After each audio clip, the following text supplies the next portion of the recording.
So thank you very much, Mr. Heintel, for taking the time today for our interview. Mr. Heintel from Outotec, Head of Commercial Project Management and also Scheduling. Correct. So after our interview, for us, of course, it's very interesting to have a little sum up or summarize for our readers, again, why you are using PIRS Claim and what are the biggest advantages for you and your company.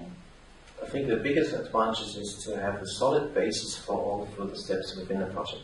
Mm-hmm.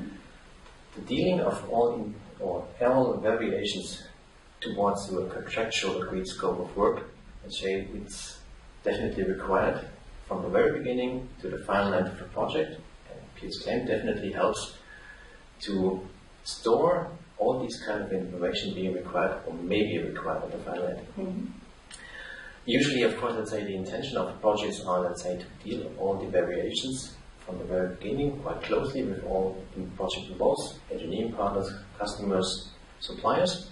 But sometimes, let's say, the measures are limited, let's say, yeah. And then you have to think of, let's say, further action steps. Especially what nobody wants to, but sometimes it's really required to, let's say, to have a proven basis, let's say, what were the deviations and where did they come up from, let's say. Is it only, let's say, a specific issue of the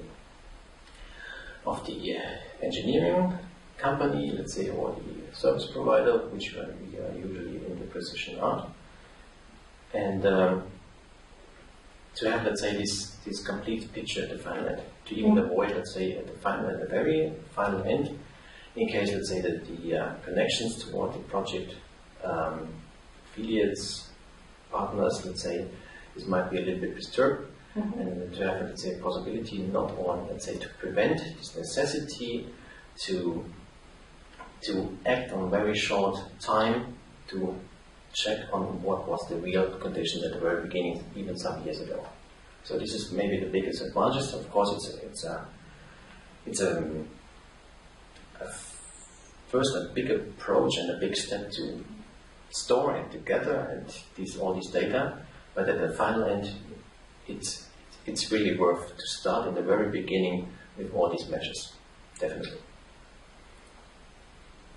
Well, there is nothing to add to this, I think. It sounds like you use PIRS Claim exactly how I think our developers or our product managers imagined it at the beginning. Okay. Thank you very much for your statement, for your time today. This was mine. Thank you. And I hope we have the pleasure of supporting you for many, many years to come. Hopefully, yeah. Let's cross fingers.